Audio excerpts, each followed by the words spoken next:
तुमने he is only 16 year old, जैसे कि सभी फर्स्ट ईयर में 16 ईयर ओल्ड ही होते हैं, तो ऐसी कोई बड़ी बात नहीं। तेरा तो टोटल बताएगा कि अपनी ज़िंदगी में तूने अभी तक कितने सीज़न देख लिए हुए और तूने उनसे क्या सीखा है, या तेरे बेस्ट 3 सीजन्स कौन से, अगर कोई ऑडियंस को तू आवाम को बताना चाहे।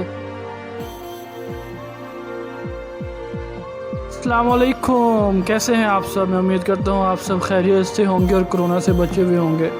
आज हमारे साथ हमारे मेहमान अब्दुल समद साहब मौजूद हैं। अब्दुल समद साहब अस्सलाम वालेकुम। और ये फ़र्स्ट ईयर में था अभी कि कोरोना वायरस का आउटब्रेक हो गया हुआ है, और अभी इसके पेपर्स जो थे वो होने थे, मेरे ख्याल है कब होने थे समझ? हमारे पेपर्स होने थे मई में, रमज़ान से पहले आखिरी अशरे में। और अब क्या है? और अब उम्मीद तो यही है कि नहीं होंगे।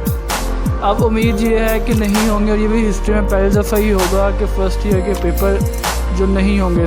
हम क्योंकि रहीम खान में रहते हैं तो हमारा जो बोर्ड है वो भावलपुर बोर्ड है। ऐसे ही हमारा ऐसे ही, हमारा नहीं सिर्फ, बाकी जितने बोर्ड्स हैं सारों के पेपर्स कैंसिल होंगे।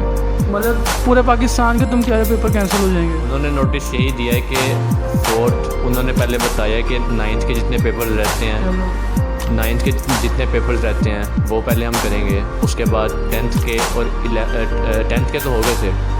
फर्स्ट ईयर और सेकंड ईयर के जितने पेपर्स थे वो हमने करने। अभी पेपर कब होंगे, क्या सीन रहेगा पेपर्स का भी?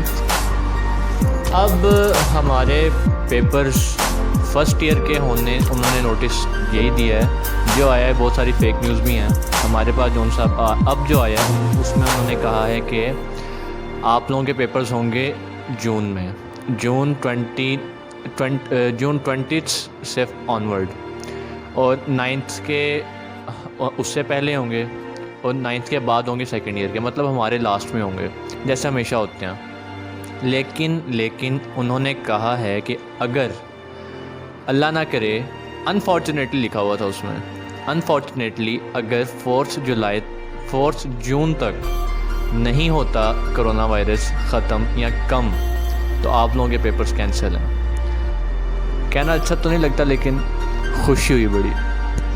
मतलब मोस्ट ऑफ दी सीन यही लग रहा है कि पेपर कैंसिल ही हैं, बिकॉज़ अभी सारे यही कह रहे हैं कि अभी 26 अप्रैल के बाद ना जो ये कोरोना डिज़ीज़ है ये पाकिस्तान में और तेज़ी से फैलेगी। बिकॉज़ अभी तकरीबन शायद कल रात में देख रहा था या कल की बात ही है कि कोरोना के जी पाकिस्तान में 7,500 प्लस केसेस हो चुके हैं। आज 7,900 प्लस हो गए। तो ये देखें, अभी और रात तक 1000 और बढ़ जाएंगे। तो मतलब अभी हमारी पेस इंक्रीज़ हो गई और अभी केस बढ़ते जा रहे हैं। तो समझ अभी जैसे छुट्टियां हुई हैं, तुम ऑडियंस को बताना पसंद करो कि तुम अपना टाइम कैसे स्पेंड कर रहे हो? टाइम स्पेंड ज़्यादातर आवाम जैसे कर रही है, कोशिश तो मैं भी करता हूँ कि थोड़ी बेहतर हो जाए रूटीन। रात लेट सोते हैं, सुबह जल्दी उठ जाता हूँ। उठना पड़ता है, मजबूरी है। क्योंकि उठना क्यों पड़ता है? मजबूरी कैसे? मजबूरी ऐसे है कि कॉलेज वालों ने दिए हुए हैं टेस्ट, ऑनलाइन टेस्ट आते हैं हमारे पास, व्हाट्सएप पे ग्रुप बना हुआ है, टेस्ट आ जाते हैं, टेस्ट हमने करना होता है। वो हमारी मर्ज़ी है, कहते हैं तो यही है कि देख के नहीं करना, बाकी बच्चों की मर्ज़ी है, जिसने अपनी प्रिपरेशन करनी है उनको पता है। ऑनलाइन क्लासेस तुम्हारी हो रही हैं कि नहीं हो रही? ऑनलाइन क्लासेस का क्या सीन है, या वो कितनी इफ़ेक्टिव हैं? ऑनलाइन क्लासेस हमारी नहीं हो रही। हम जिन बच्चों की हो रही है मुझे नहीं लगता इतनी इफ़ेक्टिव होंगी। हमारी इस वजह से नहीं हो रही क्योंकि हमारा तो सिलेबस कंप्लीट था। टेस्ट सेशन स्टार्ट होता है इस टाइम पे बोर्ड क्लासेस का।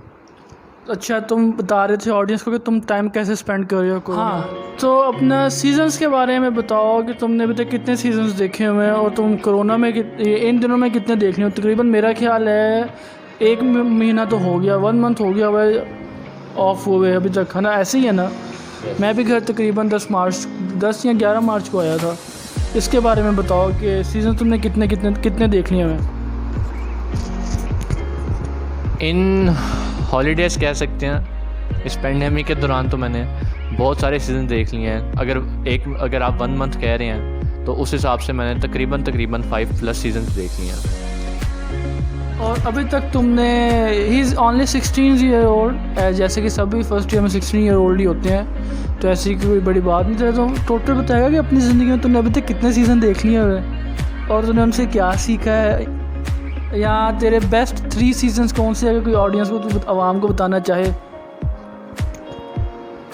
सीज़न इतने देख लिए हैं कि अब सारों के नाम लेना तो बहुत मुश्किल है। टॉप थ्री मैं बता सकता हूँ। टॉप 10 बताना पहले, फिर टॉप 3 बाद में बताना। टॉप 1 पे तो हमेशा गॉट ही रहेगा, गेम ऑफ थ्रोन्स, ठीक है, नो डाउट। उसके बाद हम मनी हाइस्ट के बाद फ्लैश के बाद टीन वुल्फ। फ्लैश जो था वो मेरा पहला सीज़न था जो मैंने देखना शुरू किया था, और उसके साथ साइंस फिक्शन, बच्चे थे, अभी भी बच्चे ही हैं लेकिन तब ज़्यादा छोटे थे, ज़्यादा अच्छा लगता था। उसके साथ डर्क जेंटली, वो एक हॉलिस्टिक डिटेक्टिव के उस पे है। फिर टाइम किल करने के लिए, मतलब अगर बहुत ही लिमिटेड सा टाइम होता था लेकिन फ़न ज़्यादा चाहिए होता था, तो आई ज़ॉम्बी। इसके बाद डे ब्रेक। ये तकरीबन मेरे ख्याल से 8 सीजन्स हो गए हैं। इसके बाद सारे जो हैं टाइटन्स, बहुत सारे सीज़न देखे हैं। टॉप 10 की गिनती में नहीं आ सकते, वो टॉप 3 का पूछ सकते हो। अच्छा, एक चीज़ जो एनीमी तो देखता है, मैं तो कार्टून ही कहता हूँ उनको, एनीमी वो क्या आइटम है, वो क्या चीज़ है? मेरा ख्याल है वो, खैर हम जो हमारी जनरेशन है गाइस, हम लोग तो इतना नहीं, मगर एनीमी बड़ी आवाम देखती है। उसका क्या सीन है एनीमी का? एनीमे बेसिकली कार्टून्स एक डिफरेंट चीज़ होती है, मूवीज़ डिफरेंट्स होती हैं। अब मूवीज़ में जैसे आप देखते हैं कि वो इफ़ेक्ट्स डालते हैं कुछ, जैसे अवेंजर्स में, एंड गेम में उन्होंने इतने सारे इफ़ेक्ट्स डाले हुए हैं। अब एनीमे जो है वो एक कार्टून को उन्होंने एनहेंस किया हुआ है। उसके एक एपिसोड पे $200,000 लगते हैं। मतलब अगर उन्होंने 25 एपिसोड्स का एक सीज़न बनाना है एनीमे में, तो तकरीबन $1 मिलियन में बात जाएगी। पाकिस्तान में तो मैं बहुत कम लोगों के क्रॉस ही आया हूँ जिन्होंने जो देखते हूँ। वैसे ऑल अराउंड द वर्ल्ड ये बहुत लोग देखते हैं। इसमें बहुत सारे जॉनराज होते हैं, जैसे साइंस फिक्शन, जैसे मूवीज़ में जॉनराज हैं वैसे इसमें हैं। अच्छा, पूरे जॉनराज भी इसमें होते हैं? अच्छा, अभी हमारी ऑडियंस आवाम को बताओ कि अभी कोरोना तो फैला हुआ है हर जगह, ये अभी तक मेरा ख्याल है और ऑफ हो जाएगा। अभी कोई ऐसे 3 सीज़न बताओ जो तुमने, गॉड, मनी हाइस्ट और तीसरा फ्लैश बताया, तो ठीक है, तकरीबन ये आवाम ने देखे हुए हैं, मोस्ट ऑफ लोगों ने देखे हैं। अगर जिन्होंने नहीं देखे वो देखें। तो अभी ये कौन से सीजन्स देखें, या जो अच्छा टाइम, जैसे इंसान हर चीज़ से सीख रहा होता है, जो ऑब्ज़र्व कर रहा होता है। जैसे मैं काफ़ी सारे सीजन्स देख रहा हूँ, जैसे भी लास्ट मैंने ओज़ार्क देखा है, आयरन फिस्ट देखा है, उसे बड़ा सीखने को मिला, ठीक है। इस तरह उससे पहले मैं उर्तुगल देख रहा था, वो मैंने आप सबसे शेयर भी किया था, बताया भी था आपको। और मैंने दी ऑटोमन एम्पायर देखा, मैंने दी स्पाई देखा। इस तरह जो इतने भी छुट्टियों में जो मैं देखे मैं वो बता रहा हूँ, बड़ा सीखने को मिलता है। ज़्यादा मुझे वो अच्छे लगते हैं या अट्रैक्ट करते हैं या फील करते हैं सीज़न जो ना ओरिजिनल कहानी पे बेस्ड होते हैं, ट्रुथ पे बेस्ड होते हैं। जिसमें इनमें से जो मैं 3 देखे हैं, इतने देखे, इनमें से दी ऑटोमन एम्पायर, अर्तुगरुल और दी स्पाई, ये तीनों हिस्ट्री पे बेस्ड कर रहे थे, ये इवेंट्स जो हुए थे उन पे बेस्ड कर रहे थे। इस तरह तुम अगर आवाम को बताओ 3 बेस्ट सीजन जो ये अभी देखें, और हमें ये फीडबैक भी देंगे, सारे आप लोग फीडबैक देंगे ना, ये बताओ आवाम को, बताओ अपना टाइम स्पेंड करने के लिए क्या। अगर तो आप टीनेजर हैं तो आप देखें डे ब्रेक। सीखने को आपको तभी मिलेगा, ज़्यादा से ज़्यादा आप क्या सीखते हैं, अपने अपने बंदे के मॉरल्स होते हैं, जो बंदा देखता है उसमें से क्या एक्सट्रैक्ट करता है, अपने हिसाब से अपने मुताबिक बंदा एक्सट्रैक्ट करता है। कुछ लोग सिर्फ फ़न के लिए देखते हैं। मैं तो इस वजह से सीज़न देखता हूँ कि देखता तो मैं फ़न के लिए था, अभी भी फ़न के लिए देखता हूँ, लेकिन साथ साथ इसका मुझे असर ये हुआ कि अब इंग्लिश इम्प्रूव हो गई। हाँ, नो डाउट सीजन्स वाकई देखने से आपकी इंग्लिश का बड़ी इम्प्रूव होती है, आपकी वोकैब इंक्रीज़ होती है, आपका एक्सेंट ठीक होता है। और जब आप सीजन्स देख रहे हो ना, तब आप ऑटोमेटिकली आपके वर्ड अच्छे होना शुरू हो जाते हैं, ऑटोमेटिकली आपकी लिसनिंग स्किल बड़ी इंक्रीज़ होती है, बहुत होती है। और बाकी सीजन का एक ये बात भी है, सॉरी समर, कि अगर आप देख रहे हैं ना, अभी जैसे मैं होता हूँ, मैं आजकल तो पूरी रात सीज़न देख रहा होता हूँ। वैसे भी कहते हैं साइकोलॉजिस्ट, अगर जब आपने कोई भी चीज़ लर्न करनी है ना, कोई याद करना चाहते हैं, ये स्टूडेंट्स के लिए भी बड़ी अच्छा पॉइंट मैं बताने लगा हूँ आप सबको। आपको जब नींद आ रही होती है ना, जब नींद आना शुरू होती है हल्की सी, आप तब वो चीज़ याद रखें, करना शुरू करें या उसको पढ़ें, तो वो आपके दिमाग, जब आप सो रहे होते हैं ना, तो वो आपके दिमाग में प्रोसेस होकर आपकी हार्ड डिस्क में चली जाती है और वो आपको लर्न हो जाती है। इस तरह जब आप सीज़न देख रहे होते हैं, अक्सर मैं तो सोते हुए नींद आ रही है, सीज़न चला जाता, तब मरने वाला नहीं हो जाता, तब तक मैं छोड़ता नहीं हूँ सीज़न को। तो इस तरह आपकी इंग्लिश काफ़ी इंप्रूव हो रही होती है, आपका एक्सेंट ऑटोमेटिकली आपके सबकॉन्शियस में चीज़ें जा रही होती हैं। जी समझ। स्कूल्स में कॉम्प्लेक्स स्ट्रक्चर्स पढ़ते हैं इंग्लिश के। मुझे तो सही बताऊँ नाइन्थ क्लास तक जाके वो कॉम्प्लेक्स स्ट्रक्चर्स की बेस ही नहीं समझ आई।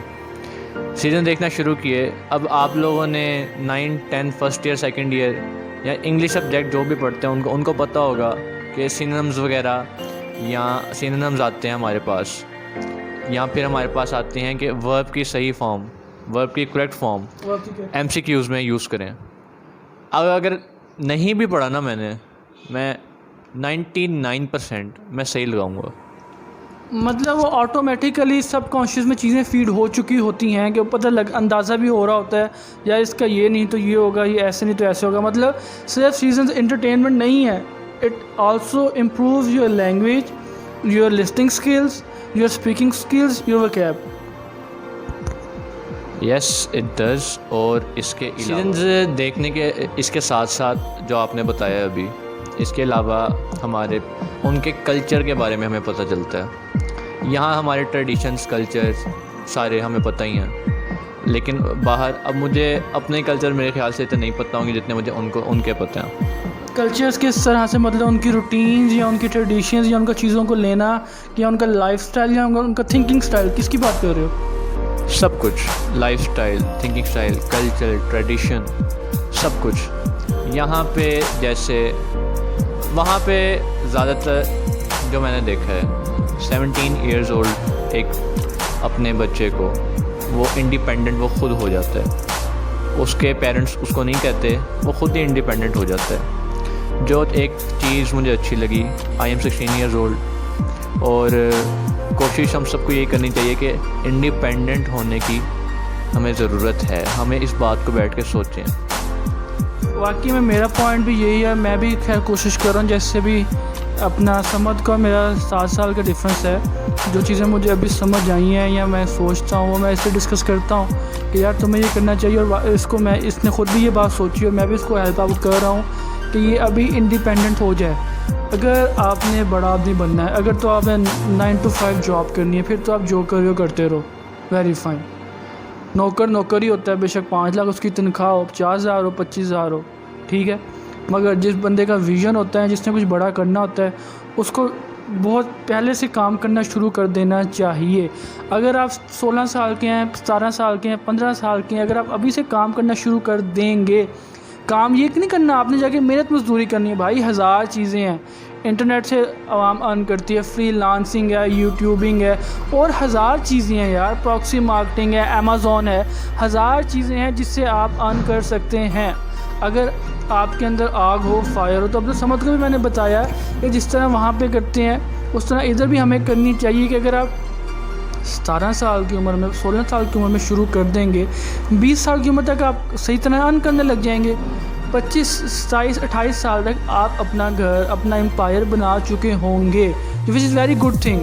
ये वहाँ से सीखी, इंस्पायर हुआ ये भी, मैं भी, और हम क्यों नहीं करें भाई, हम क्यों ना करें। जी समझ, आप क्या कह रहे थे? मैं कह रहा था, आप कह रहे हैं हम क्यों ना करें, हम करेंगे, हम सब करेंगे, क्योंकि फाइनेंशियल स्टेबिलिटी जब बंदे के पास आती है वो नेक काम भी तभी करता है। क्योंकि वालिद साहब ऐसे बताते हैं ना, जब तक बंदा स्टेबल नहीं है उसके पास पॉजिटिव थॉट्स नहीं आ सकती। वो स्पिरिचुअल लेवल पे उस तरह ज़िंदगी को, अपनी लाइफ को फील नहीं कर सकता। आखिर में जाके क्या फ़ायदा, मतलब ऑन योर डेथ बेड जब आप मेमोरीज़ आपके पीछे जाएंगी, तो आपके पास अगर स्टेबिलिटी फाइनेंशियल नहीं है, क्या बाकी रहेगा? सही बात है। आप सुकून से मर भी नहीं सकते। अगर आप सिक्योर नहीं है फाइनेंशली, बंदा ये सोच रहा होगा मैं मर रहा हूँ, पीछे मेरी औलाद क्या करेगी या किस तरह। अगर हर बंदा टाइम से अपने आप को ये ज़िम्मेदारी ले और फाइनेंशली इंडिपेंडेंट होना शुरू हो जाए, बेशक अगर बच्चा स्टूडेंट होता है, अभी अब्दुल समद है, अब्दुल समद तुम्हारा कितना वो होगा मंथली, तुम्हारा क्या एक्सपेंस होगा? मोस्ट ज़्यादा से ज़्यादा अगर सिर्फ अपनी बात करूँ मैं 3000 भी नहीं होगा। अभी देखो 3000 भी नहीं होगा। अगर ये अभी से अर्न करना शुरू कर दे 15,000, 20,000, 25,000, 30, 60, 50, तो अभी क्या होगा? एक तो ये अर्न कर रहा होगा, अपने एक्सपेंसेस पूरे कर रहा होगा और सेविंग्स शुरू हो जाएंगी। Saving is very good thing. ये फाइनेंशियल स्टेबिलिटी की तरफ आराम आराम से जा रहा होगा। बहुत सारे बच्चे जो अपने पेरेंट्स से पॉकेट मनी मांग, जैसे मैं भी अभी तक मांग रहा हूँ या मैं लेता हूँ, तो अगर ये मेरी एज में होगा तो ये शायद फाइनेंशियली ज़्यादा स्टेबल हो। ये अभी शुरू तब तक ये 50,000 लाख अपना अर्न कर रहा हो और जो अपने बाकी सारे बच्चे हैं या इसके दोस्त होंगे ये उनको एम्प्लॉयमेंट दे रहा हो। सिर्फ ये बात है आपकी थिंकिंग की, आपने सोचना कैसे है। हमारे यहाँ बच्चों को ये चीज़ें बताई ही नहीं जाती, ट्रेन ही नहीं किया जाता कि वो बस अभी मैं यार मुझे शर्म आती है, मैं 23-24 साल का होने वाला हूँ, अभी तक मैं अपने वालिदैन से पैसे ले रहा हूँ। लोग 28-28 साल 30-30 साल के होकर ले रहे होते हैं। वो कुछ मतलब अभी जब डिग्री कंप्लीट होगी फिर नौकरी शुरू होगी, फिर 4-5 साल लगेंगे, फिर बंदा 30-32 साल की उम्र में जाके लाख 2-3 अर्न करना शुरू होगा, तो उसने क्या अपनी ज़िंदगी जीनी है आगे, समझ। वो तो ऐसी है जैसे आपने कहा है बर्डन। पेरेंट्स तो नहीं कहते, पेरेंट्स ने ये कहना है बेटा आपके लिए कमाते हैं, लेकिन है तो हम बर्डन ही ना। अब एक बंदा आपको आपके अब मैं उनके पॉइंट ऑफ व्यू से तो नहीं देख सकता जिस तरह हमारे फादर या इन सब के फादर देखते होंगे, लेकिन फादर तो यही चाहते हैं ना कि उनका बच्चा जल्दी जल्दी स्टेबल हो। उसके लिए हमें बहुत सारी चीज़ें हैं, content writing, freelancing. Abdul Samad online earning का आपको बता रहा है कि किस तरह आप कर सकते हैं या क्या क्या चीज़ें हैं। जी अब्दुल समद, अब शुरू से स्टार्ट करो। ऑनलाइन अर्निंग एक स्कैम भी हो सकता है। आप इससे चीज़ें भी सीख सकते हैं। आप ऑनलाइन अर्न भी कर सकते हैं, आप ऑनलाइन साथ साथ लर्न भी कर सकते हैं। मतलब आपने क्या सीखना है? आपने कंटेंट राइटिंग सीखनी है, आप यूट्यूब पे जाएं। आपने फ्रीलांसिंग सीखनी है, आप यूट्यूब पे जाएं। आपने फ्रीलांसिंग के आगे जितने नीचेज़ हैं, फ्रीलांसिंग है नीचेज़ नहीं, फ्रीलांसिंग जितने जॉनराज हैं आप सारे यूट्यूब से सीखें। उसमें क्या है, कोडिंग है, यूट्यूब पे है। जो भी चीज़ आपने सीखनी है उसके बाद अब आप यूट्यूब पे जाएंगे, उधर जो लोग बैठे हैं वो आपको साथ साथ ये भी बताएंगे कि आप इसको स्टार्ट कैसे कर सकते हैं। अब अगर मैं कंटेंट राइटिंग सीख रहा हूँ तो उसमें ये होता है कि आप फेसबुक पे जाएं, आप अकाउंट बनाएं।